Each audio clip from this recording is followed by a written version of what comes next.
चालू नमस्कार, मी दिलीप चौगले, कृषी मित्र दिलीप चौगले सोनी. आपल्या सुपर शेतकरी यूट्यूब चॅनल मध्ये आपणा सर्वांचे सहर्ष स्वागत. आज गणेश चतुर्थीच्या सर्व देशभरातील, जगभरातील आणि महाराष्ट्रातील सर्व प्रेक्षकांना गणेश चतुर्थीच्या मनपूर्वक शुभेच्छा. आपल्या महाराष्ट्रामध्ये लोकमान्य टिळकाने गणेश चतुर्थीची सुरुवात केली की समाजात असलेल्या समाजात प्रत्येकातील गावातील मंडळाच्या गणपतीपासून त्यांनी सार्वजनिक गणेशोत्सवाची सुरुवात केली.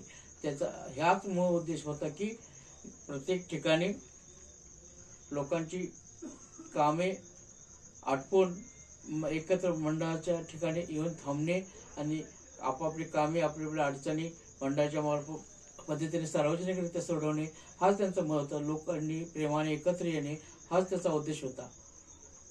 हा उद्देश अत्यंत प्रामाणिकपणे सर्वत्र टिकणं फार अत्यंत गरजेचं आहे. त्यासाठी आपण सर्वांनी अत्यंत प्रामाणिक राहून, प्रेमाने, गुणागोविंदाने आणि निर्व्यसनी राहून त्याचा प्रचार आणि प्रसार गणेश उत्सव अत्यंत उत्साहाने आपण सर्वांनी साजरा करावा अशी माझी आपल्याला कळकळीची विनंती. जय हिंद, जय महाराष्ट्र.